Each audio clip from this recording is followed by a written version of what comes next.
మీ GIET ఇప్పుడు GGUగా మారింది. 2000కు పైగా ప్లేస్మెంట్స్, IPM, KPMG వంటి సంస్థలతో ఇంటిగ్రేటెడ్ కోర్సులు. UPSC కోచింగ్, అడ్మిషన్లు ఓపెన్. ఆగస్టు 12 అంటే ఈ నెల 12వ తారీఖున ఒక సూర్యగ్రహణం ఏర్పడబోతుంది. అయితే అది అసలు ఎక్కడ ఏర్పడబోతుంది, ఎవరెవరికి ఇబ్బందులు ఉంటాయి, ఏ రాసుల వారికి ప్రభావం ఉంటుంది, అసలు మన భారతదేశంలో కనిపిస్తుందా కనిపించదా, కనిపిస్తే ఏంటి పరిస్థితి, కనిపించకపోతే ఎలాంటి ప్రభావం పడుతుంది, ప్రపంచవ్యాప్తంగా ఎలాంటి ప్రభావం ఉంటుంది, ఇవన్నీ డీటెయిల్డ్గా మనం ఇప్పుడు ప్రముఖ పండితులు నందిబట్ల శ్రీహరి శర్మ గారిని అడిగి వివరంగా తెలుసుకుందాం. గురుగారు నమస్తే. వాగర్థవివ సంపృక్తౌ వాగర్థ ప్రతిపత్తయే జగతః పితరౌ వందే పార్వతీ పరమేశ్వరౌ ఆదిత్యాయ చ సోమాయ మంగళాయ బుధాయ చ గురు శుక్ర శనిభ్యశ్చరాహవే కేతవే నమః. శృంగేరి జగద్గురు పీఠాధిపతులకి, కంచి పీఠాధిపతులకి నమస్కారములు తెలియజేసుకుంటూ కార్యక్రమాన్ని ప్రారంభిద్దాం. చెప్పండి గురుగారు, అసలు ఎక్కడ ఏర్పడబోతుంది, ఏ సమయంలో ఏర్పడబోతుంది, దీనివల్ల ప్రభావం ఎలా ఉండబోతుంది, మన ఇండియాకి ఎలా ఉంటుంది, మిగతా దేశాలకు ఎలా ఉంటుంది, సేమ్ టైము ఒకవేళ మన ఇండియాకి ఏమీ లేదు, మన భారతదేశానికి లేదు అంటే ఇతర దేశాల్లో ఉంది అంటే అక్కడ ఉన్నటువంటి మన భారతీయులకు ఏమన్నా ఇబ్బంది ఉంటుందా? ఇక్కడ గమనించుకోవాల్సినటువంటి అంశం ఏంటంటే ప్రపంచవ్యాప్తముగా ఆగస్టు 12వ తారీఖు రోజున కర్కాటక రాశిలో ఆశ్లేష నక్షత్రంలో సంపూర్ణ సూర్యగ్రహణం అనేటువంటిది ఏర్పడబోతుంది. ఈ యొక్క దీని ప్రభావం వలన కర్కాటక రాశిలో ఏర్పడుతున్నది కాబట్టి మేష, మిథున, కర్కాటక, సింహ, తుల, వృశ్చిక, ధనస్సు, మకర, మీన రాశుల్లో జన్మించినటువంటి వారికి ఈ యొక్క గ్రహణ దోష ప్రభావం అనేటువంటిది ఉంటుంది. అయితే చాలామంది అనుకునేటువంటిది, అడిగేటువంటి ప్రశ్న ఏంటంటే మన భారతదేశంలో కనిపిస్తుందా అని చెప్పి. కానీ మన భారతదేశంలో ఈ యొక్క గ్రహణము ఏర్పడట్లేదు, కనబడదు. ఎందుకంటే మన భారత కాలమానాన్ని గనక మనం తర్జుమా చేసుకుంటే 9 గంటల 24 నిమిషాల నుంచి మధ్యరాత్రి 1 గంట 46 నిమిషాల వరకు, పూర్తి మోక్షకాలం 2 గంటల 4 నిమిషాల వరకు మధ్యరాత్రి ఉంటుంది. కాబట్టి రాత్రిపూట సూర్యగ్రహణం మనకు ఏర్పడదు. కాబట్టి ప్రధానంగా ఈ యొక్క సూర్యగ్రహణం అనేటువంటిది నార్త్ అమెరికా, ఇప్పుడు మన తెలుగు వాళ్ళందరూ కూడా ఎక్కువగా ఉన్నారు. నార్త్ అమెరికాలోని కొన్ని ప్రాంతాలలో కెనడా, రష్యా, బ్రిటన్, అలాగే ఆస్ట్రియా, ప్యారిస్, అలాగే ఈ సంబంధించిన లండన్ నగరంలో, ఇంకా చెప్పాలి అంటే స్పెయిన్, మళ్ళీ మొరాకో, జర్మనీ లాంటి ప్రాంతాలలో కనిపిస్తుంది. ఉక్రెయిన్ మరియు రష్యా ప్రాంతంలో కూడా కనిపిస్తుంది. కాబట్టి అందుకనే దీని ప్రభావం ప్రపంచవ్యాప్తంగా ఉంటుంది. చాలామంది కొట్టిపారేసేటువంటిది ఏంటంటే ఈ సంబంధించినటువంటి ఈ గ్రహణ ప్రభావం వల్ల ఏమీ ఉండదు, ప్రకాశంలో ఆకాశంలో ప్రతి సంవత్సరం జరిగే ఒక మామూలు చర్యనే ఇదంతా అని కూడా కొట్టిపారేస్తారు, మూఢనమ్మకాలు అని చెప్పి. మన భారతదేశంలో ముఖ్యంగా ఈ యొక్క సంబంధించినటువంటి విజ్ఞానవేత్తలు అంటుంటారు. కానీ వాస్తవానికి ఒక సంఘటన మనకు అందరికీ, మన సుమన్ టీవీ ప్రేక్షకులకు అందరికీ తెలిసిందేనమ్మా. రీసెంట్గా గమనిస్తే మొరాకో సుప్రీంకోర్టు అక్కడ పట్టుబడినటువంటి హంతకులు అందరినీ కూడాను ఒకేసారి మూకుమ్మడిగా రిలీజ్ చేసేసింది. చేసినప్పుడు వాళ్ళందరూ కూడా స్పెయిన్ కూడా ఆ యొక్క ప్రవేశ ద్వారాలు తెరవగానే 60,000 మంది స్పెయిన్ దేశంలో చొరబడ్డారు. ఇది ఎప్పుడు జరిగింది? గత వారం 10 రోజుల కిందటే కదా. మరి గ్రహణం ఏర్పడుతున్నటువంటి ముందు ఒక పక్షం రోజుల్లో, గ్రహణం తర్వాత మాక్సిమం 6 నెలల వరకు లేదా కనీసం 3 నెలల వరకు దీని ప్రభావం ఉంటుంది. ఈ గ్రహణ ప్రభావం వలన ప్రపంచవ్యాప్తంగా జరిగేటువంటి మాస్ హెసిటేషన్ అనేటువంటిది ఉంటుంది. అంటే ఏదో 100-200 చొరబడ్డారంటే అది వేరు విషయం. 60,000 మంది అని అంటే ఊహకందనటువంటి విషయం. ఇది ఒక పరిణామంగానే చెప్పవచ్చు, అద్భుతమైన పరిణామం. ఎందుకంటే 60,000 మంది ఒక దేశం నుంచి ఇంకో దేశంకి, అందున హంతకులు చొరబడి దేశాన్ని నాశనం చేస్తున్న అంతర్గత వ్యవస్థ మీద ఇబ్బందే కదమ్మా ఏ దేశానికైనా. కాబట్టి ఇటువంటివన్నీ గ్రహణం ముందు ఎందుకు జరగాలి? ఎప్పుడో రిలీజ్ చేయొచ్చు కదా. అంటే గ్రహణానికి ప్రపంచవ్యాప్తంగా జరిగేటువంటి దుస్సంఘటనలకి లింక్ ఉంటుంది. అందుకని ఈ గ్రహణ ప్రభావం వలన ప్రపంచవ్యాప్తంగా ఈ యొక్క భూకంపాలు కానీ, సునామీలు కానీ, ఎక్కువ సంఖ్యలో జనములు మరణించడం కానీ, అలాగే తీవ్రవాద దుశ్చర్యలు కానీ చక్కగా ఎక్కువగా అవుతాయి. అంతేకాకుండా ప్రస్తుతము ప్రపంచవ్యాప్తంగా ఎక్కువ దేశాలైనటువంటి ఉక్రెయిన్, రష్యా, అలాగే అమెరికా, ఇరాన్, ఇజ్రాయెల్, ఈ 3 దేశాలలో ఎక్కువగా, ఈ 2 దేశాలు ఎక్కువగా యుద్ధం జరుగుతుంది. ప్రధానంగా ఆపుతూ చేస్తూ ఉన్నారు యుద్ధాన్ని అంతా కూడా. రష్యా, ఉక్రెయిన్లో కూడా ఈ యొక్క గ్రహణ ప్రభావం ఏర్పడుతుంది. కాబట్టి ఏదైనా కానీ దుశ్చర్య రష్యా కానీ ఉక్రెయిన్ కానీ చేయవచ్చు. మళ్ళీ యుద్ధం భారీ ఎత్తున మొదలవ్వచ్చు. లేదా దైవ అనుగ్రహం ఉన్నప్పుడు వీళ్ళందరూ కూర్చొని చర్చించి శాంతి చర్చల్లో కూడా వాళ్ళు పాల్గొనవచ్చు. ఏదైనా మంచి చెడు జరగడానికి ఈ గ్రహణ ప్రభావం అనేటువంటి, అంటే ఏంటి గ్రహణం అనేటువంటిది అంటే ఏం సూచిస్తుంది అంటే ఒక సంబంధించినటువంటి చర్య అంతమై నూతన చర్య ప్రారంభం కావడానికి నాంది పలుకుతుంది అని చెప్పి. ఇప్పటివరకు జరిగినటువంటి దుస్సంఘటనలకి నాంది పలకడం, అది చర్య ఆపు చేసి కొత్తగానంటే శాంతి చర్చలు జరిగి చక్కగా వాళ్ళు కలిసిపోవచ్చు. లేదు, ఇప్పటి వరకు నిగురు కప్పిన నిప్పులా ఉన్నటువంటి ప్రభావము ఒక్క ఉదుటిన పెళ్ళుబికి యుద్ధ వాతావరణం ఉండవచ్చు. దీనికి మన భారతదేశం కూడా ఏమీ ఎగ్జంప్షన్ కాదు. ఎందుకనంటే గమనించుకున్నట్లయితే మాస్ హెసిటేషన్ అనేటువంటిది ఈ యొక్క సంబంధించింది చూసాం భారతదేశంలో, ఢిల్లీ వ్యాప్తంగా. మరి ఈ గ్రహణం ఏర్పడుతున్న కొన్ని రోజుల ముందనగా ఇవన్నీ ఎందుకు నిరసనలు, పెద్ద మొత్తంలో విద్యార్థులు బయటికి వచ్చి ఇవన్నీ కూడా జరగడం అనేటువంటిది సాధారణ విషయం కాదు కదమ్మా. కాబట్టి ప్రధానంగా ఈ యొక్క గ్రహణ ప్రభావం అనేటువంటిది ప్రపంచవ్యాప్తంగా ఉంటుంది. అందున ఈ కర్కాటక రాశిలో ఏర్పడుతున్నటువంటి గ్రహణ ప్రభావం వలన 12 రాశుల వారికి కూడాను కొన్ని ఇబ్బందికర పరిస్థితులు, కొన్ని మంచి పరిస్థితులు అనేటువంటివి ఉంటాయని చెప్పవచ్చమ్మా. మరి వేరే దేశాల్లో ఉన్నటువంటి మా తెలుగు వాళ్ళ పరిస్థితి ఏంటి గురువుగారు? వాళ్ళు పాటించాలనా నియమాలు, నిబంధనలు? ప్రధానంగా ఇక వేరే దేశాల్లో ఉన్న వాళ్ళైతే ఇప్పుడు మన తెలుగు వాళ్ళందరూ కూడా ఎక్కువగా నార్త్ అమెరికాలో ఉన్నారు. కాబట్టి ఈ నార్త్ అమెరికాలో ఉన్నటువంటి వాళ్ళకి కొన్ని ప్రదేశాలలో ఈ యొక్క గ్రహణ ప్రభావం ఏర్పడుతుంది. కెనడాలో కూడా కొన్ని ప్రభావాలు ఏర్పడుతున్నాయి. వాటిని సమయంతో సహా మనం తెలియచేద్దామమ్మా. ఎందుకంటే ఆ నార్త్ అమెరికాలో ఉన్నటువంటి రాష్ట్రాలలో ఉన్నటువంటి గ్రహణం ఏ సమయం నుంచి ఎప్పుడు ప్రారంభమవుతుంది, ఎప్పుడు అంతమవుతుంది, ప్రధానంగా ఆ సమయంలో పట్టు విడుపు స్నానాలు అనేటువంటివి అక్కడి వాళ్ళు చేయాలి. అలాగే అక్కడ దేవాలయాలు ఆ సమయంలో మూసివేయబడతాయి. ప్రధానంగా పెద్దలకి, పిల్లలకి మరియు గర్భవతులకి ఆహార నియమాలు ఏమీ పాటించాల్సిన పని లేదు. కానీ మిగతా వాళ్ళందరూ కూడా ఆ సమయంలో భోజనం చేయకపోవడమే మంచిది. ప్రధానంగా మధ్యాహ్న సమయంలో కొన్ని చోట్ల, ఉదయం సమయంలో కొన్ని చోట్ల ఏర్పడుతున్నటువంటి గ్రహణ ప్రభావం వలన శ్రాద్ధాది కార్యక్రమాలు పెట్టుకునేటువంటి వాళ్ళు మధ్యాహ్నం కనుక ఉండేటట్టయితే మరుసటి గ్రహణం అయిపోయిన తర్వాత పెట్టుకోవాలి. ఉదయం పూట గ్రహణం వచ్చినటువంటి వాళ్ళు ఎలాగో 11 తర్వాత గ్రహణం పోతుంది కాబట్టి అప్పుడు శ్రాద్ధాది కార్యక్రమాలు చేసుకోవచ్చు. అలాగే పట్టు విడుపు స్నానాలు అనేటువంటివి చేయాలి. ఈ యొక్క సమయంలో మనం ఇప్పుడు చెప్పబోతుంటాం సమయం, ఆ సమయంలో ప్రధానంగా ఈ యొక్క ఇష్టదేవత ఆరాధన, లలితా సహస్రనామం, శివ సహస్రనామం, విష్ణు సహస్రనామం, లేదా ఎవరైనా గురువుగారు ఇచ్చినటువంటి మంత్రోపదేశం ఉంటే ఆ మంత్రోపదేశాన్ని జపించుకోవచ్చు.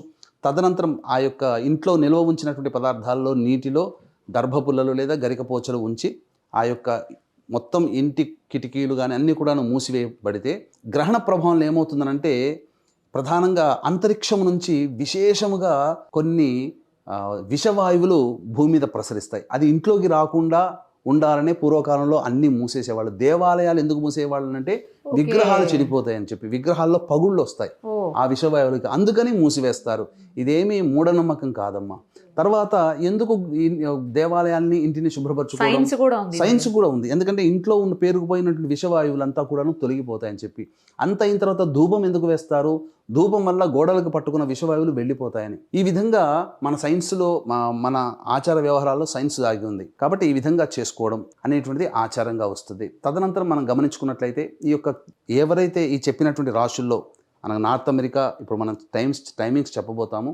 ఈ నార్త్ అమెరికాలో, కెనడాలో, రష్యా మరియు ప్యారిస్లో, అలాగే లండన్ నగరంలో ఉన్న తెలుగు వాళ్ళందరూ కూడా సంబంధించినటువంటి విడుపు స్నానం అయిన తర్వాత తెల్లవారి దగ్గరలోని శివాలయానికి కానీ ఏదైనా దేవాలయానికి చేరుకొని అర్చనాభిషేకాదులు జరిపించి సూర్యబింబము, సర్పబింబము, గోధుమలు, బియ్యము మరియు ఈ సంబంధించినటువంటి ఉలువలు, మినుములు దానము చేస్తే చాలా మంచిదమ్మా. ఆ గ్రహణ దోష నివారణ అనేటువంటిది జరుగుతుంది. బ్రాహ్మణుడికి స్వయం పగదానం చేస్తే ఇంకా మంచిది. కాబట్టి ఇక సంబంధించినటువంటి ఏ ప్రాంతంలో, నార్త్ అమెరికా మరియు కెనడాలో ఏ ప్రాంతంలో ఏ సమయంలో ఈ గ్రహణ ప్రభావం కనిపిస్తుంది విజిబుల్గా అనేటువంటిది తెలియజేస్తాను. ఆ సమయానికి నియమాన్ని పాటిస్తే చాలు. అలాగే వీక్షించేటువంటి ప్రేక్షకులు కూడా ఈ యొక్క 12వ తారీఖు రోజున ఏర్పడుతున్నటువంటి గ్రహణ ప్రభావము కర్కాటక రాశిలో ఆశ్లేష నక్షత్రంలో ఉంది కాబట్టి మేష, మిథున, కర్కాటక, సింహ, తుల, వృశ్చిక, ధనస్సు, మకర, మీన రాశిలో జన్మించినటువంటి వారికి గ్రహణ ప్రభావం ఉంటుంది. కావున ఈ రాశిలో జన్మించిన వారికి గ్రహణ దోష నివారణార్థమై కుక్కి సుబ్రహ్మణ్య క్షేత్రములో ఈ యొక్క గ్రహణ దోష నివారణ పూజలు, హోమాలు,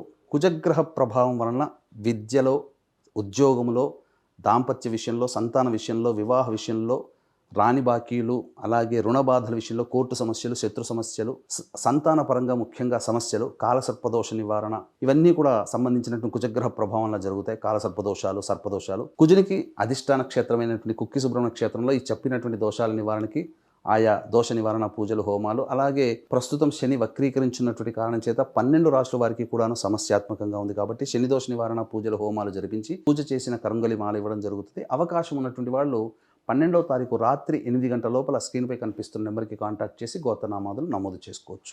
రైట్ గురుగారు, ఇప్పుడు టైమింగ్స్ చెప్తానన్నారు కదా, టైమింగ్స్ చెప్పండి ఒకసారి. ప్రధానంగా యుఎస్ఏలో కనుక చూసుకుంటే అలస్కా ఉదయం 7:36 AM నుంచి 9:09 AM వరకు. బ్యాంగో మైనే 12:54 PM నుంచి 2:49 PM వరకు. బోస్టన్ 1:01 PM నుంచి 2:46 PM వరకు. డెట్రాయిట్ మిచిగాన్ 1:03 PM నుంచి 2:08 PM వరకు. న్యూయార్క్ 1:07 PM నుంచి 2:38 PM వరకు. ఫిలడెల్ఫియా పెన్సిల్వేనియా 1:11 PM నుంచి 2:35 PM వరకు. పోర్ట్లాండ్ 1:17 PM నుంచి 2:27 PM. ఎడ్మంటన్ కెనడా 1:58 PM నుంచి 3:58 PM వరకు. లండన్ యూకే 6:17 PM నుంచి 8:06 PM వరకు. మాంట్రియల్ కెనడా 12:50 PM నుంచి 2:38 PM వరకు. సెయింట్ జాన్స్ కెనడా 2:28 PM నుంచి 4:37 PM వరకు. టొరంటో కెనడా 12:55 PM నుంచి 2:23 PM వరకు. విన్నిపెగ్ కెనడా 11:25 PM నుంచి 12:45 PM వరకు. వాషింగ్టన్ DC 1:17 PM నుంచి 2:27 PM వరకు. న్యూయార్క్ నగరంలో 1:07 PM నుంచి 2:38 PM వరకు ఈ యొక్క సంబంధించినటువంటి గ్రహణ సమయం అనేటువంటిది ప్రారంభము మరియు సమాప్తం ఉండేటువంటి సమయం. కాబట్టి ఈ సమయంలో పట్టు విడుపు స్నానాలు అలాగే సంబంధించి పూజ ఆరాధన నియమాలు పాటించవచ్చమ్మా. గురుగారు, నాకు చిన్న డౌటు, అంటే గ్రహణం అనే వచ్చింది కాబట్టి అడుగుతున్నాను. ఇప్పుడు గ్రహణం సమయంలో, గ్రహణం నడుస్తున్న సమయంలో, అది ఏ గ్రహణం, చంద్రగ్రహణం కావచ్చు, సూర్యగ్రహణం, చంద్రగ్రహణాలు కూడా ఒక్కోసారి 4ంటికి 5ంటికి స్టార్ట్ అయిపోతాయి. అవును. సూర్యగ్రహణాలు ఉదయంలో ఏ టైంలో అయినా స్టార్ట్ అవుతాయి, తెలియదు మనకి డేలో. సో అలాంటప్పుడు ఎవరైనా చనిపోయిన వాళ్ళకి ఆ దహన సంస్కారాలు, ఆ కార్యక్రమాలు అలాంటివి చేయొచ్చా, చేయకూడదా? గ్రహణం అయిన తర్వాత చేయవచ్చునమ్మా, తప్పులేదు. గ్రహణ సమయంలో జన్మించిన అది దోషమే. కాబట్టి ఈ గ్రహణ దోష నివారణకి సంబంధించి సినివాలి పూజలు అనేటువంటివి చేయిస్తారు. హోమం అనేటువంటిది ఉంటుంది గ్రహణ సందర్భంగా. వర్జము దుర్ముహూర్తంలో జన్మించిన, ఇటువంటి గ్రహణ సమయంలో జన్మించిన అది దోషప్రదముగా భావిస్తారు. కాబట్టి దానికి సంబంధించినటువంటిది జాతాశౌచము మృతాశౌచములో భాగంగా ఈ యొక్క పూజా హోమాది కార్యక్రమాలు అనేటువంటివి చక్కటి శాస్త్రీయమైనటువంటి పండితుల చేత చేయించుకోవాలి. గ్రహణ సమయంలో మరణించడం అనేటువంటిది దోషప్రదం కాబట్టి తదనంతరం ఆ యొక్క సంబంధించినటువంటి గృహాన్ని కొన్ని నెలల పాటు విసర్జించడం అనేటువంటిది ఆ భాగంగా ఏర్పడుతుందమ్మా. మరి ఎవరికైనా హెల్త్ బాగాలేదు గురువుగారు, సపోజ్ ఏ యాక్సిడెంట్ లాంటిదో అయ్యిందనుకోండి, వాళ్ళకి ఎమర్జెన్సీగా సర్జరీ చేయాల్సిన అవసరం ఉంటుంది. మరి గ్రహణం అని లేకపోతే చేయకూడదు, దుర్ముహూర్తం అని చూస్తూ కూర్చుంటే వీళ్ళ ప్రాణాలే పోతాయేమో గురువుగారు. అంటే సాధారణంగా మనకు పౌర్ణమి అమావాస్య సందర్భించినటువంటి దాంట్లో మన శరీరం ఏంటంటే సైన్స్ ప్రకారం చూసుకున్న ఎక్కువగా 70-80% నీరే ఉంటుందమ్మా. అంటే ద్రవము రక్తము రూపంలో ఉంటుంది. ఇటువంటి సమయంలో ఆకర్షణ శక్తి ఎక్కువగా ఉండడం వల్ల పౌర్ణమి నాడు ఆపరేషన్స్ చేయరు, ఎక్కువ బ్లడ్ వెళ్ళిపోతుంది. ఆపరేషన్ చేసేటప్పుడు డాక్టర్లు చేసేటువంటిది ఏంటనంటే బ్లడ్ అనేది ఎక్కువగా పోకుండా ఆపరేషన్ చేయాలి అప్పుడే. అందుకనే ప్రధానంగా ఈ సంబంధించినటువంటి అష్టమి తిథి నుంచి, శుక్లపక్ష అష్టమి తిథి నుంచి బహుళపక్ష అష్టమి వరకు కూడా చంద్రుడు చాలా బలంగా ఉంటాడు. అందుకని ఎక్కువగా బ్లడ్ ఫ్లో అనేటువంటి వాటర్ ఫ్లో ఎక్కువగా ఆకర్షిస్తాడు. అందుకనే ఉంటుంది. అమావాస్య సందర్భంగా తక్కువగానే ఉంటుంది, చేసుకోవచ్చునమ్మా. కాకపోతే గ్రహణ సమయంలో ఎమర్జెన్సీ అంటే ఇంకా తప్పదు, ఎందుకంటే ఆరోగ్యానికి మించినటువంటిది ఇంకేమీ లేదు. ఇలా చెప్పుకుంటూ కూర్చుంటుంటే చాలా ఇబ్బందులు ఎదుర్కోవాల్సి వస్తుంది. కాబట్టి చేసుకోవచ్చునమ్మా, తప్పేమీ లేదు. సో ఇప్పుడు విదేశాల్లో ఉన్న వాళ్ళు కూడా అయితే పాటిస్తే మంచిది. పాటించాలి కూడా, ఎందుకంటే మన నార్త్ అమెరికాలో చెప్పిన టైమింగ్స్ లో ఏర్పడుతుంది. మన భారతదేశంలో ఆచార నియమాలు పాటించాల్సిన అవసరం లేదు. కానీ ఈ చెప్పిన రాశిలో వాళ్ళకి మాత్రం ఇబ్బందికర పరిస్థితులు ఎదురవుతాయి. అయితే ఇబ్బందికర పరిస్థితులు ఎదురవుతాయనంటే చాలా మంది ఏంటంటే శాస్త్రంలో భయపెడుతున్నారు అని అంటారు.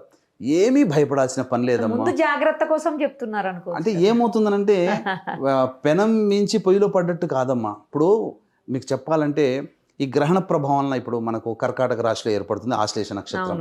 కాబట్టి ఆయా ప్రాంతంలో అనగా ఇప్పుడు ఏదైతే మనం చెప్పినటువంటి టైమింగ్స్ ఉన్న ప్రదేశాలు ఉన్నాయో ఆయా దేశాల్లో ఆశ్లేష రేవతి జ్యేష్ఠ నక్షత్రం వాళ్ళు చూడకూడదు, ఈ చెప్పిన రాశిలో వాళ్ళు చూడకూడదు.